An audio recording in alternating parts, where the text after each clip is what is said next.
बिस्मिल्लाहिर्रहमानिर्रहीम। Welcome back to barrister Kamran Ilyas law chamber. तो आजकल जो एक इशू बना हुआ है वो है आर्टिकल 75 ऑफ द कॉन्स्टिट्यूशन के हवाले से कि जिसके अंदर क्या प्रेसिडेंट साहब ने बिल के ऊपर असेंट दिया, अगर उन्होंने असेंट नहीं दिया तो क्या वो कानून बन सकता है या नहीं बन सकता। तो इसके ऊपर हम डिस्कस करते हैं। उसके साथ एक और आर्टिकल जिसकी बात हो रही है आजकल वो है आर्टिकल 45 ऑफ द कॉन्स्टिट्यूशन के अंदर प्रेसिडेंट साहब का इख्तियार किसी भी सज़ा को मुअत्तल करने का। इन दोनों के ऊपर हम बात करेंगे with the reference to the law. उससे पहले हम आपसे ये रिक्वेस्ट करेंगे कि आप इस चैनल को काइंडली सब्सक्राइब कर लें, बेल आइकन को प्रेस कर लें ताकि फ्यूचर में हमारे कोई भी नोटिफिकेशन हो वो आपके पास सबसे पहले आए और आप उस वीडियो को देख सकें। और अपने क्वेश्चन लाजमी पूछा करें, उससे हमारी बड़ी हेल्प होती है। हम रिसर्च भी उसी तरह करते हैं और आपको कोशिश करते हैं कि ज़्यादा से ज़्यादा जवाब दिए जा सकें। और एक और रिक्वेस्ट ये है कि इस वीडियो को आखिर तक देखिएगा लाजमी। तो शुरू करते हैं जल्दी से। अब आर्टिकल 75 ऑफ द कॉन्स्टिट्यूशन ये इसके अंदर अमेंडमेंट हो गई थी, लेकिन अमेंडमेंट से पहले ये क्या कहता था। तो ये कहता था जी कि assent by the president, the president shall assent to a bill within 7 days after it has been presented to him for assent under article 70, 71 or article 73, and if the president failed to do so he shall be deemed to have assented to the bill at the expiration of the said period। इसका मतलब ये है कि president साहब के पास जो भी bill पेश होता था उसमें प्रेसिडेंट साहब ने उसके ऊपर अपनी मंजूरी देनी होती थी 7 दिन के अंदर। अगर वो 7 दिन के अंदर मंजूरी नहीं देते थे तो कंसीडर ये किया जाता था कि प्रेसिडेंट साहब की तरफ से मंजूरी हो गई है और वो बिल आपका कानून बन जाता था। लेकिन उसके बाद इसके अंदर अमेंडमेंट कर दी गई। अमेंडमेंट के बाद इसकी पोजीशन ये हुई कि पार्लियामेंट से पहले बिल जाएगा प्रेसिडेंट साहब के पास और प्रेसिडेंट साहब उसके ऊपर 10 दिन के अंदर या तो उसे एक्सेप्ट करेंगे या रिजेक्ट करेंगे। इनके पास यही 2 ऑप्शन हैं। अगर वो एक्सेप्ट करते हैं वो तो कानून बन जाएगा, अगर वो उसे एक्सेप्ट नहीं करते तो उस केस में क्या होगा, उस केस के अंदर वो अपनी ऑब्जर्वेशंस लिख के भेजेंगे। उन ऑब्जर्वेशंस के ऊपर जॉइंट सिटिंग के अंदर एक डिबेट होगी और उसके बाद वो दोबारा वहाँ से पास होगा जॉइंट सिटिंग। इसके अंदर दोनों आपके हाउसेस होंगे, आपकी सेनेट भी होगी और पार्लियामेंट भी होगी। तो ये प्रेसिडेंट साहब उसके बाद इस पे असेंट नहीं भी देते, मतलब इसके ऊपर मंजूरी नहीं भी देते, तो फिर 10 दिन के बाद ये जाके बिल बन जाएगा। लेकिन इसके अंदर एक इम्पॉर्टेंट बात जो इस आर्टिकल के अंदर लिखी है, आर्टिकल 75 सब आर्टिकल 1 और इसका भी सब क्लॉज है बी।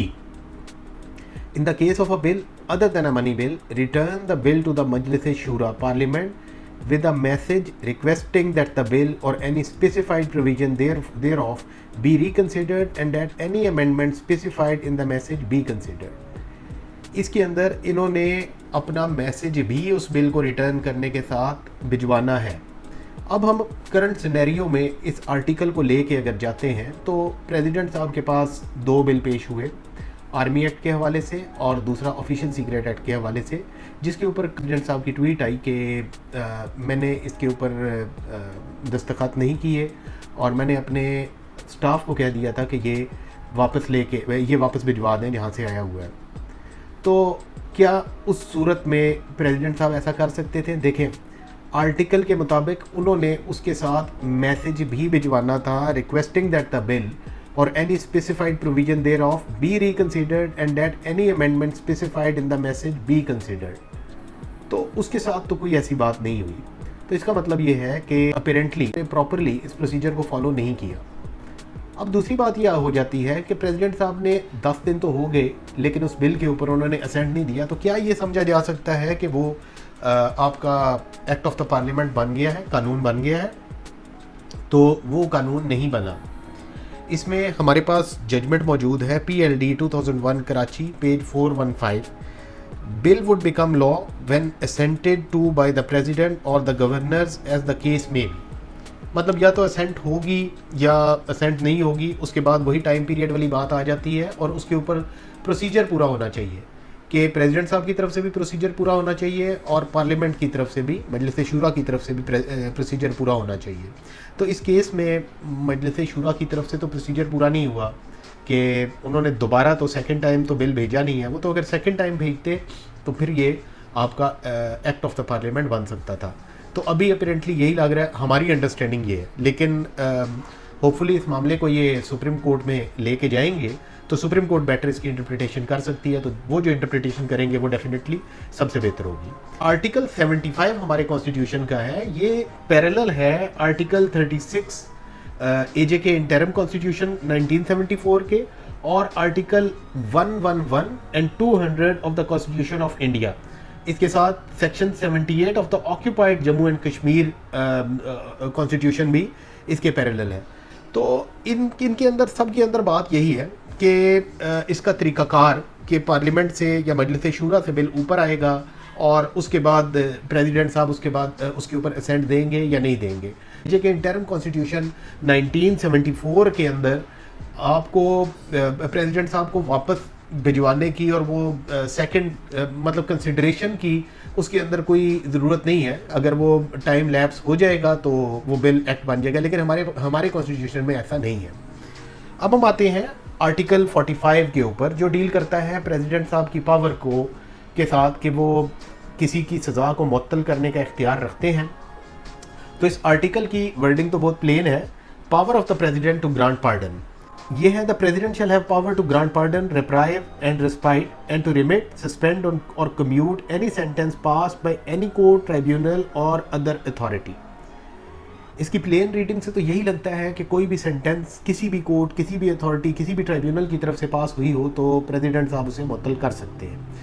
लेकिन क्या दर हकीकत ऐसी ही बात है? क्या वाकई ही ऐसा हो सकता है? अगर ऐसा हो सकता होता तो हमारे तो इल्म में है कि काफ़ी लोग नाअहल हुए, उनकी नाअहली को ख़त्म किया जा सकता था, लेकिन हुआ ऐसा कुछ भी नहीं। तो हम ये देखते हैं कि आपकी हायर कोर्ट्स इस बारे में क्या कहते हैं। देखें, अल्टीमेटली इंटरप्रिटेशन किसी भी लॉ की वो कोर्ट्स ने ही करनी होती है और उसी इंटरप्रिटेशन को लेके हम आगे चलते हैं। देखें, PLD 1969 सुप्रीम कोर्ट पेज 503 कहती है कि However, this article does not empower the president to reduce a sentence, कि ये आर्टिकल प्रेसिडेंट को सज़ा कम करने का इख्तियार नहीं देता। और to commute the death sentence awarded in the matters of Hudood, Qisas and दियत ordinance. देखिए, हदूद, किसास और दियत हकूक़ की बात हो जाती है कि जिस शख्स के साथ कोई ज़्यादती हुई हो उसी का ही हक होता है दूसरे को माफ़ करने का, तो उसके अंदर भी प्रेसिडेंट साहब नहीं कुछ कर सकते। अब हम आ जाते हैं PLD 2016 सुप्रीम कोर्ट पेज 637 की तरफ। इसके अंदर भी इन्होंने बड़ी इम्पोर्टेंट बात की तरफ इशारा किया है कि देखें, प्रेसिडेंट साहब कोई भी जो काम करेंगे वो on the advice of the prime minister करेंगे।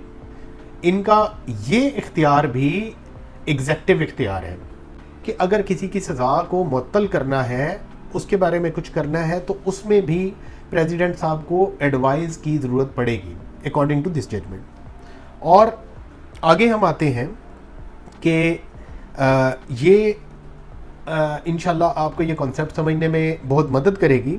The conviction is declaration of a person found guilty, और while the sentence follows after a person is declared convict, which sentence may be in different forms as prescribed by the relevant laws। इसके अंदर इन्होंने फ़र्क बयां किया है कि conviction क्या है और सेंटेंस क्या है। कन्विक्शन जब आपके ऊपर जुर्म साबित हो जाता है, आप मुल्ज़िम से मुजरिम बन जाते हैं, और सेंटेंस सज़ा जो उस जुर्म साबित होने के बाद आपको दी जाती है। इसके अंदर कहते हैं कि आप जब मुजरिम बन गए, आपको कन्विक्शन हो गई, तो उस कन्विक्शन के बारे में प्रेसिडेंट साहब कुछ भी नहीं कर सकते। हाँ, उस सज़ा के बारे में कुछ किया जा सकता है कि सज़ा में कमी बेशी वो कर सकते हैं।